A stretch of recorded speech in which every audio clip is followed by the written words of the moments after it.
Orang kasih sajian kenapa? Bayangin orang-orang zaman dulu yang main animisme. Dia kasih sajian itu kenapa? Karena Rasa rasa takut. syukur. Kalau saya sih rasa syukur. Kalau di Kalau awalnya saya rasa terima kasih syukur. dan rasa Ya, syukur kok. terima kasih atas Ya, syukur itu kalau di kan awal. kalian kira-kira nggak mempelajari dengan detail. Itu semua dari rasa takut. Ya, ketika orang primitif, dia lihat halilintar, dia gempa bumi. Karena apa? Karena alam itu, alam semesta itu liar. Kita dengan teknologi kita bisa jelasin. Dulu orang nggak bisa jelasin. Jadi sajian itu untuk menenangkan Tuhan. Konsepnya gitu. Bahkan di Kristen pun gitu, Ibrahim. Anaknya dia harus korban. Itu yang membuat saya jadi ateis. Karena keluarga saya, keluarga Kristen fanatik, ada korban saya bilang ke ibu saya, ini Tuhan kejam banget. Seorang manusia, anaknya Ibrahim, ya kalau di Islam itu siapa? Ismail. Ismail, kejam banget, aku nggak mau nyembah Tuhan kayak begini.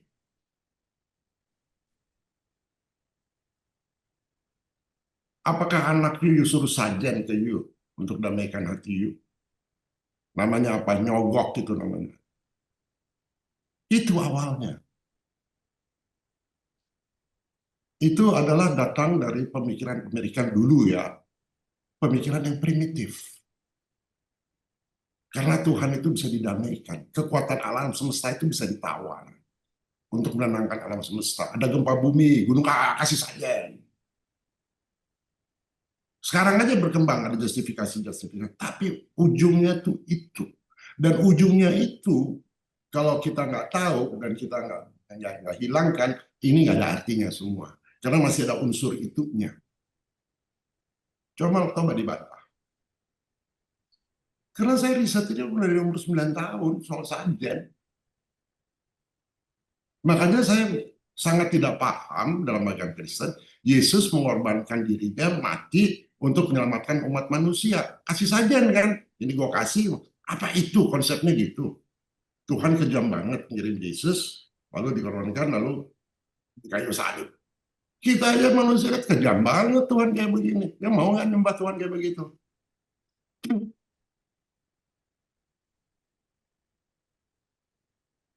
Nah ini harus kita lurusin. Aspek material dan ritualistik dari sajian itu sendiri, yang dalam bentuk apalah, domba disembah, apa domba itu nggak memiliki kekuatan untuk menenangkan Tuhan atau untuk mempengaruhi kebaikan ilahi. Tolong buktiin ke saya, ada nggak kekuatan itu?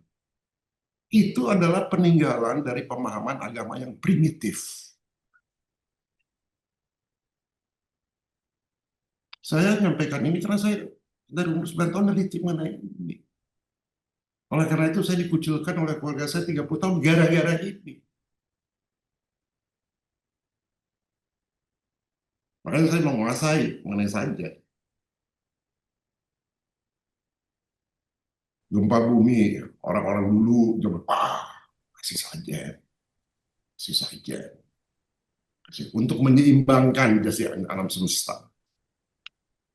Alam semesta itu nggak berdiri sendiri. Alam semesta itu ada penguasanya.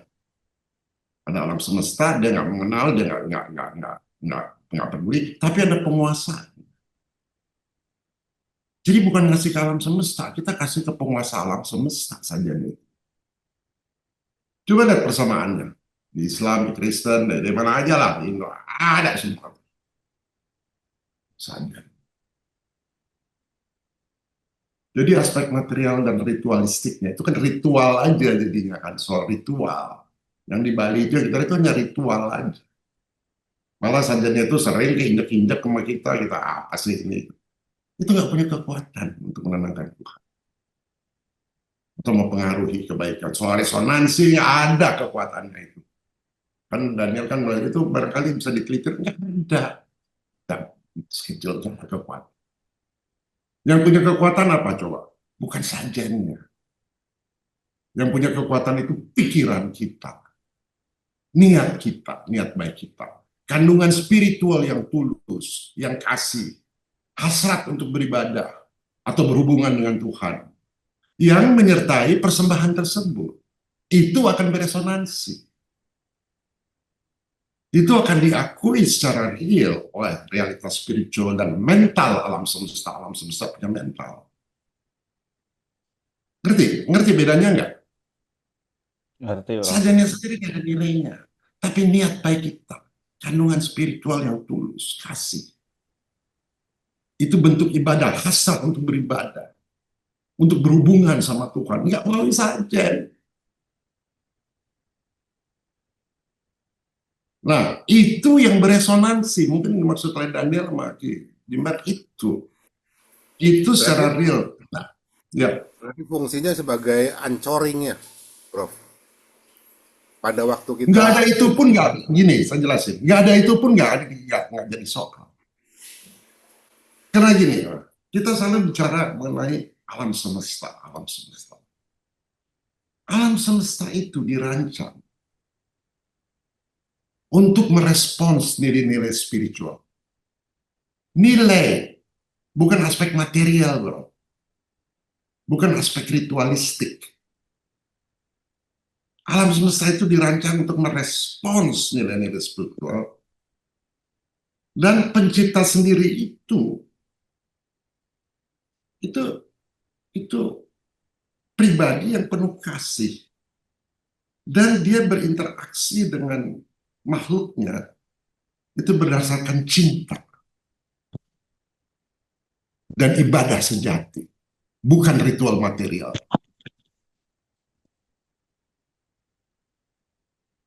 Jadi kesimpulannya, nilai sebenarnya nggak terletak pada sajian itu sendiri, nggak ada arti, tapi pada kualitas spiritual dari hati dan pikiran orang yang memotivasi tindakan tersebut. Jadi ketika you memotivasi mau kasih sajian, oh ada sajian-sajian yang suka, ya. Apa yang memotivasi tindakan you kasih sajian itu kualitas pikiran hati you sama pikiran you. Itu akan beresonansi dan saya bisa buktikan itu kalau itu. Tapi lu taruh sajiannya, lihat ada resonansi, nggak ada, bro. Ya tipis ya, saya bukan menyalahkan sajian, tapi kita harus ngerti dulu. Kalau kita taruh sajian, ngerti nggak kualitas spiritual kita? Bukan si sajiannya sendiri yang memberikan kualitas spiritual. Udah sajian kita udah songgok Tuhan alam semesta. Nggak begitu. Kualitas spiritual nggak ada. Jadi semua kualitas spiritual dari hati dan pikiran itu memotivasi tindakan you untuk buat sajian. Nah, orang zaman dulu dia buat saja karena kualitas pikirannya karena takut dia kasih sajian. Beda nggak? Tadi kan ada jawaban firman dua, baik sama karena takut sama karena ucapan terima kasih. Nah yang mana kita itu saja. Bahkan dengan pikiran ini juga hanya kita kasih aja, nanti sajian yang urus. Kayak dia seperti alat mesin yang akan mengabsorb 10 yang negatif. Nilainya jadi turun kalau begitu. Saya juga sependapat. Jadi memang setelah era peninggalan dari zaman dulu lah gitu. Jadi sebenarnya itu ya diterjemahkan ke sininya gitu. Awal sih karena takut. Karena tidak memahami fenomena alam sehingga mereka menganggap ada suatu kekuatan yang luar biasa yang mereka pikir bisa dinegosiasikan dengan sajian itu. Jadi tekanannya, sajian itu kan banyak materialnya di situ kan, ada bunga, ada segala macam kan, tadi ada kue, tadi si Hasim menyampaikan ada kue, betul kan saya di Cina. Ya. Aspek materialnya sendiri itu punya kekuatan untuk menenangkan Tuhan nggak? Enggak. Atau mempengaruhi kebaikan ilahi? Kalau untuk pribadi mungkin ada misalkan essence oil, Prof. Dia Nggak kan ada, bro. Aspek material sendiri kue bolu yang kita bikin itu nggak punya. Menenangkan enggak, maksudnya butanya, Prof. lebih ke aromaterapi gitu kan.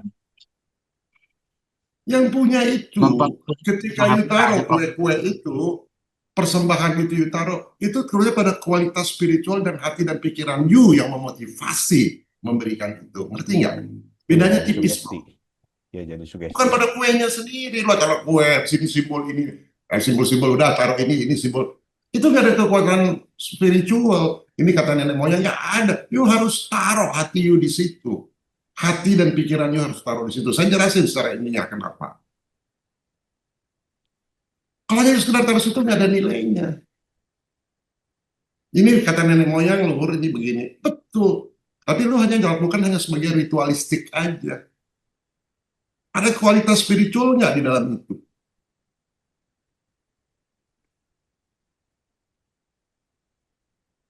Kenapa pikiran hati sama pikiran jadi penting? Karena yang beresonansi itu. Ya. Bukan si sajennya. Kalau you bilang sajian harus diteliti lagi, ngapain kita teliti-teliti gitu? Pasti. Yang harus kita pikir itu hati apa pikiran kita. Sehingga memotivasi tindakan tersebut. Kan kualitas. Kalau lo hanya taruh ini aja, kurban, lebaran, ini, itu kualitasnya tinggi atau rendah? Kualitas spiritualnya. Rutin jadinya, ritualistik. Kenapa pikiran itu jadi penting, bro? Buat menentukan itu. Dan jasanya sendiri jangan diilahkan, jangan dituhankan. Itu hanya menyertai aja. Persembahan itu hanya menyertai kualitas spiritual kita. Nggak ada ini juga nggak apa-apa. Jadi lebih penting sajian atau kualitas spiritual hati dan pikiran kita. Mana yang lebih penting? Atau dua-duanya bareng? Atau yang lebih penting itu? Mana kalau yang spirit? Pikiran. Kualitas pikiran dan hati, Prof. Dan hati, Pak. Nah, kalau kita bicara pikiran dan hati, baru kita bisa bicara resonansi sama alam semesta nggak? Ngukurnya lebih gampang nggak? Daripada hanya kita pikir sajiannya harus diukur, barangkali dia ada pengaruh, terhadap ada ini kan tahyul, bro. Jadi hati sama pikiran kita yang penting. Sehingga kita memotivasi apapun, sajian, nggak sajian, apapun. Intinya di situ. Jadi lihat sajian dengan kacamata berbeda. Saya kan hari-hari di Bali, saya lihat. Lagi rutinitas saja, beli, jual, apa ini merendahkan banget gitu. Membodohi bahwa semuanya itu ke benda aspek material dan jadi ritualistik, bukan kepikiran kita sendiri, kualitas pikiran kita yang memotivasi tindakan tersebut. Ya, saya tinggal di Karangasem ya. Lalu itu tanah kita sewa dari orang tua. Ini orang tua ini setiap hari bawa sajian, orang yang baik banget ya dia. Terus saya ikutin satu hari. Pagi dia beli, dia ini udah ada saja. Enggak ada ininya. Kekuatan spiritual hati, pikiran dia. Ya, karena kemampuan pikirannya nggak sampai di situ. Jadi rutinitas aja.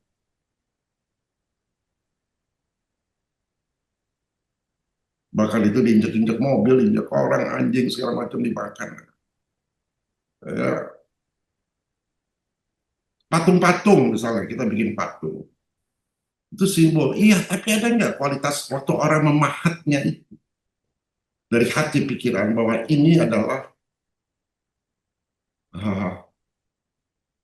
bentuk yang tulus. Ada kandungan spiritual di patung yang saya pahat. Lukisan yang saya bikin. Hasrat saya untuk ibadah. Itu bentuk ibadah tuh. Untuk berhubungan dengan Tuhan. Dan patung ini hanya persembahan ya. Yang menimbulkan kekuatan dari ketulusan saya, kasih saya, hasrat saya untuk berhubungan dengan Tuhan. Itu akan beresonansi. Nah, itu akan diakui secara real oleh realitas alam semesta.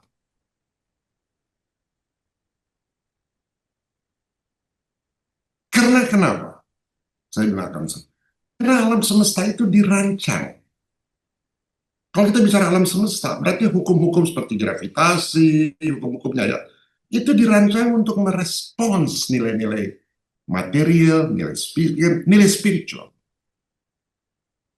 Dan kalau ada pencipta ilahi itu, dia adalah pribadi yang penuh kasih, yang berinteraksi dengan makhluknya, bukan ritual material, tapi hanya berdasarkan cinta dan ibadah sejati.